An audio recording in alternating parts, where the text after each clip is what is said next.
59. So tomorrow's the 100th show. I have to figure out, there's a button somewhere on here that says something about letting all your subscribers know about something or something like that. So maybe I'll have to figure out how to do that one before we leave today. I know the lessons learned, how to tell everybody about something big coming up. I got the battery in my hand. I think I put a picture. I don't know if I did put a picture yesterday. I'll have to put that on Instagram. So my Monday, and I got this battery. Why has he got a battery in his hand? So my Monday was an experience. Well, it wasn't an experience. It wasn't that bad. So I was getting ready to go to work. I had to drop a pumpkin off at my daughter's house school because she forgot it. But the pumpkin was huge. And I don't know why my wife would think my daughter would carry that pumpkin on the bus. It would have died. It would have crushed. But my battery died in my car, right? So I'm trying to get going. This is why I got the battery. Just like, hey, it's to remind me to tell the battery story. And I probably shouldn't do this with the battery because no wonder my hand's tingling. Um, so my battery died, and instead of getting all upset about it, stuff like that happens. However, the stuff like that happens for a reason, right? So I go clean that terminals, nothing, that didn't help. So I figured the battery's just dead. Now, at least I'm crossing my fingers, right, that the battery is dead and it's not the starter or alternator or something else going on with the car. And I pulled the battery out, and it says shipped on in 2012. I'm like, oh, I've had this battery for 7 years. And then when I really pulled it out and I cleaned it off, it says, oh, it's a 3-year battery. So I got 7 years out of a 3-year battery. So that's pretty good. So the fact that it broke, but you know what? It's just like in life, as you get to a point where you try not to, and I try. My kids sometimes do it, and you see it on the show sometimes when Eddie comes here, just right. How to do that, and it's funny. We're talking about Scrum and Agile. I'm talking about batteries, right? Um, but didn't let it get me that upset because I'm like, hey, it happens, right? Not worth getting upset over something that happens. And then the fact I actually got 7 years out of it, and it went out and it broke down outside my house instead of like at work or at school or something like that. Count your blessings, right? But then I was thinking about it from an agile perspective.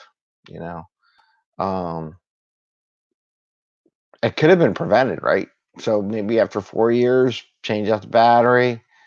It's got a 3-year life on it. Change the battery after 4, then I wouldn't have lost. I still would have put the same amount of time in fixing the battery. It just wouldn't have been at a time when I needed to go to work. I could have done it on a Saturday. But, it's a difference between planning stuff and just letting it happen. And then I was also kind of thinking about, in code, right? We let our code age. I'd really be curious if anybody out there knows, is there some study or some kind of curve or something that talks about, the age of writing code and when it becomes obsolete? I used to work in electronics obsolescence, and how long, you'd be amazed how quickly electronics become obsolete in the market, and then it becomes almost impossible to buy it. Um, if there's a chart out there that talks about, you know, age of software and the number of bugs or the number of issues that get generated over time. If anybody knows one, please let me know. I'm just curious. And then, so that's it. So kind of went right into the story with the battery thing. And I'll have to post up on Instagram a picture of the red wagon. One of the other reasons why I want to tell a story. Well, let's see. So this is 5am Mester Scrum. We talk about Agile and Scrum. We do practical ideas, how to get you home to your family, to work, do entrepreneurial stuff, give you extra time for that thing. Work smarter, not harder, right? And more effectively. And then grow in your business so you make more money for yourself or your company. And then this balancing work and life and with less stress, as I talked about yesterday. One of the other things, so it was a little red wagon. So we talked about reuse a little bit in the code, right? And don't forget to like and subscribe and tell your friends, because tomorrow's going to be a 100th episode. I have no idea right now what I'm going to do. I really got to spend some time tomorrow or today, tonight, figuring out what I want to do, and go from there. But the red wagon. So we talked about reusing code, right? Talked about not using things like 5 times. It's very interesting. I had this fold up red wagon we bought because I live in the city. It's hard to have a whole wagon. We had one when we were a kid, left it outside, but this one's nice. It collapses.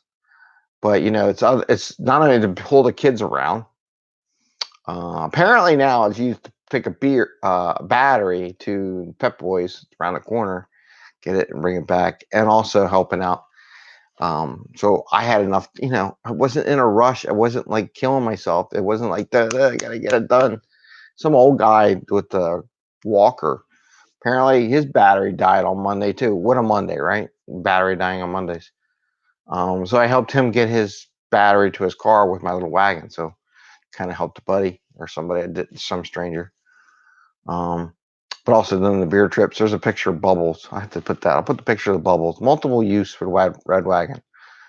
Around the corner, carrying to go get some beer, take the kid. He likes to go riding it.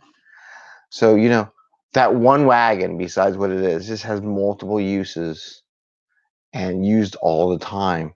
So one design on how it works gets used for so many different possibilities. And we need to think about that for our code as we develop it in our products, right? We build something, can it go in other things? Just like the software I'm doing here and the content. Last night I was up until 12:30 at night. Woke up at I tried to get up at 4:30. Got up around 5:10. Anyway, so I got like 4 hours of sleep, right? And we're doing 5 a.m. Mester Scrum. But I like doing this, so this is cool. But I put out and show 71, the same piece of content.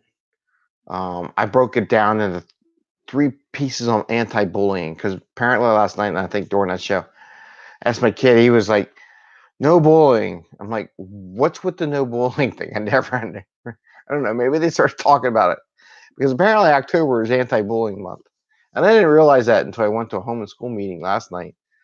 So because I go, you know what? I've been saying I wanted to break down that piece and promote it or send it out there because it was really, really, I thought it was a good piece, something important for everybody to know about anti-bullying. So I'm not going to talk about it because there's already 3 pieces out there for you all to see today. I put a bunch of them last night, so hopefully you'll see them. But and I mean I'm pushing it out there for everybody too, just for the heck of it. Why not? It's $100, makes a couple people happy. I'm good. An experiment and see how it works, right? So you learn a little bit, do some good, find out how the algorithms are working out there and what really works, what resonates with people. So that topic's kind of way off my area, but reusing the code. So I got that. Gary Vee always talks about that. Taking one piece of content and making 5, 6, 7, 8, 9 pieces of content.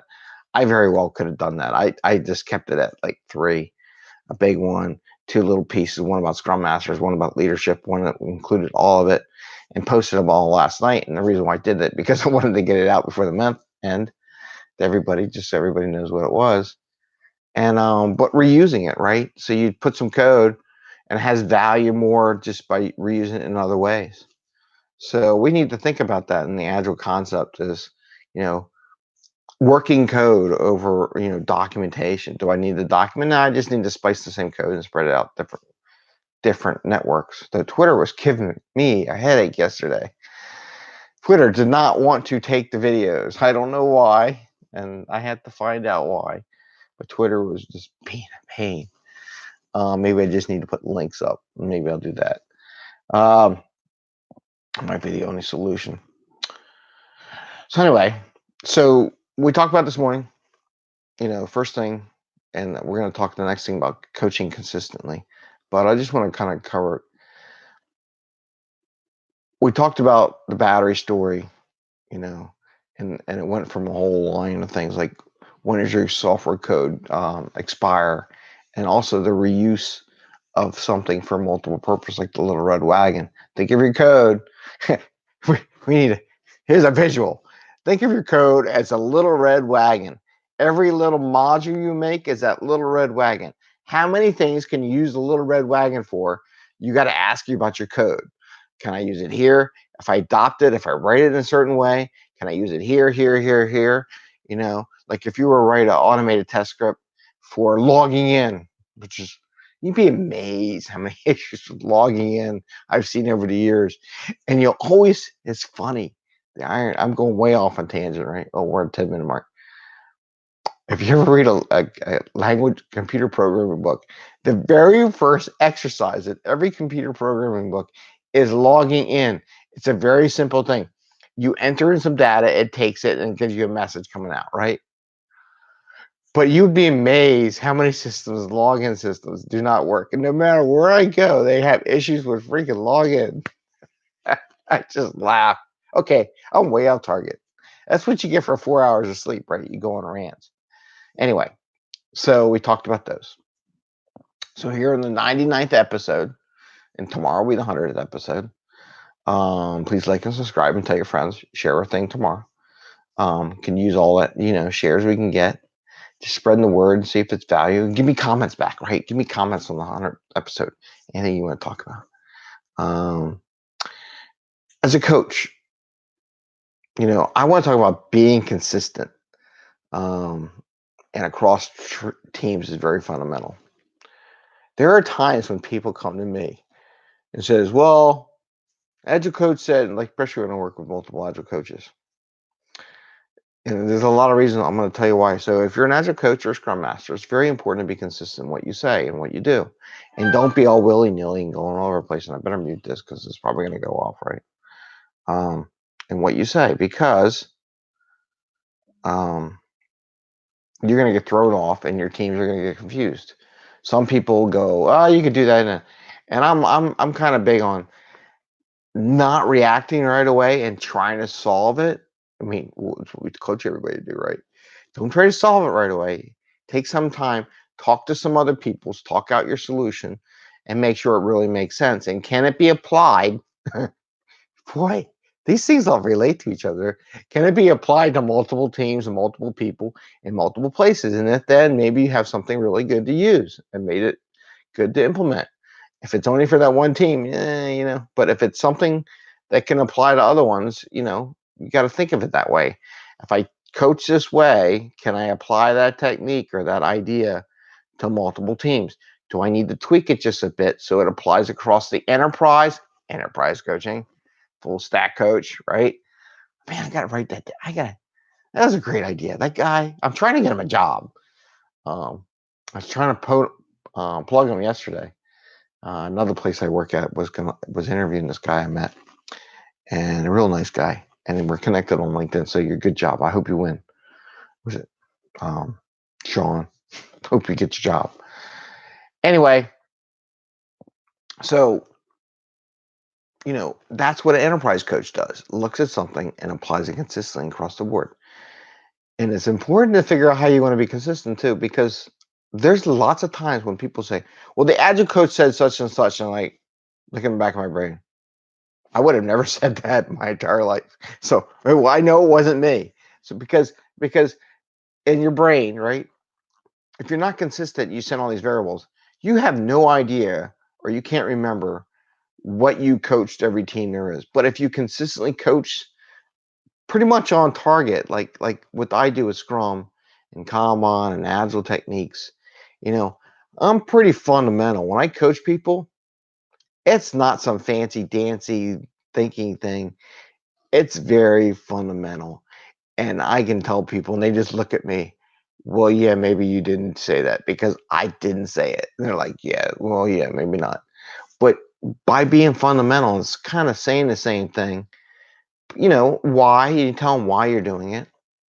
They get a point where they hear it. I've had teams, like I think I mentioned in a previous one. They said, oh, I'm going to put my Greg hat on now.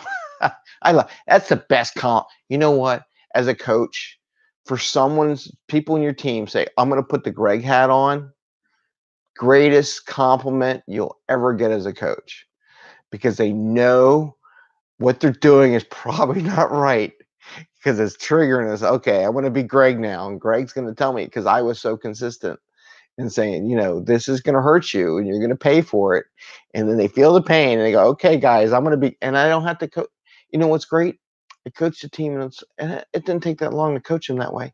But they finally got it when they really wanted the depth, and they are producing like gangbusters, right? So that's kind of like the things you want to think about. Be consistent in your coaching. Be consistent how you run your scrums. Be consistent. It helps everybody know what it is and what's expected. And it makes life easier because you're not trying to think about something that's elementary. Try to make it easy, less stressful, right? I mean, everybody says, "Oh, I got to do this." Once you get used to it, it's not too bad. And with that, it's 5:52. We're going to be done the show. And it's a 15-minute long show because I went on a rant because I only had 4 hours of sleep. I don't recommend 4 hours of sleep. Anyway, show 99, 5 a.m. Mester Scrum. Please check out our anti-bullying episodes. Comment on them. Let me know what you think. They're posted on LinkedIn. I'm going to share it on my LinkedIn for my connections. Don't forget to like and share our site. There's a 5 a.m. Mester Scrum LinkedIn page. I want to, at some point, not now, but I will invite everybody to like that and share it to all my connections. I'm trying to give them a break a little bit, going through the list, all a couple of thousands of them. And, have a great day. It's Tuesday. It's another great day to have fun and work. Enjoy what you do. Explore. Reuse things multiple times. It's so great when you get so much value out of work. And you know what? Happy scrumming. Have an awesome day. And I would say my thumbs up. Well, there's my thumb. Where's my thumb? Thumbs up. Thumbs up, right? Give it a thumbs up, a like, and a share, please. Take care. Bye. Bye.